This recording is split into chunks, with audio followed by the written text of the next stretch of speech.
Hey guys, I'm Vicky and welcome back to my booktube channel. You may notice that I'm a little lower down on my bookshelf today, and that would be because I went and saw a personal trainer for the first time yesterday and my legs are killing me, so I'm on a chair.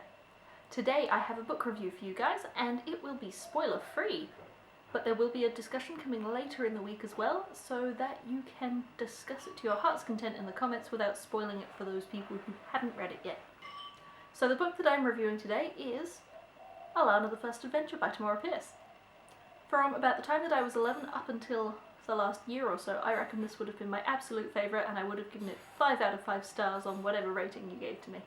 But since I haven't read it in a little while, I thought it'd be quite interesting to reread it and see how my opinions might have changed recently, and they have changed a little bit.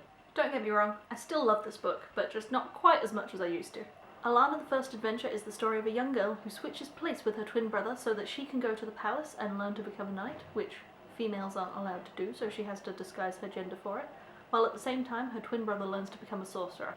This is the first book in the series. There are 4 books, and this one covers her 4 years training as a page from the time she's 11 to the time that she's 15. Once Alanna arrives at the palace, she's quickly accepted by Prince Jonathan and joins his group of close friends. This first book in the series doesn't really seem to have one single overarching plot, but don't be too put off by that. The series has one main plot that it covers, and to some extent the first book is just the introduction to that, but it's still a good book and covers quite a bit of the story in its own right. Alanna, the First Adventure is the first book that Tamora had published, and you can see that reflected somewhat in the fast pace of the book and the lack of description for some of the characters. I think that makes this the perfect place to start reading her books because you really get the grassroots from the beginning feel.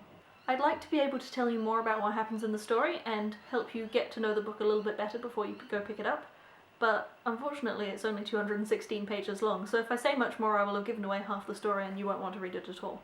I am a big fan of Tamora Pierce's work, and I would definitely say that she is my favourite author. I think this is a great introduction to her writing style and her other works, and well worth picking up.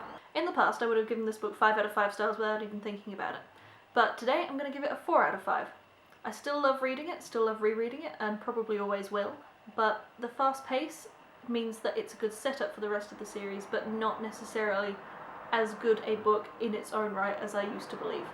So that's all I've got for today's video, guys, but I will be uploading a book discussion video for Alanna, the First Adventure on Friday, so keep an eye out for that, and I'll see you then. Bye!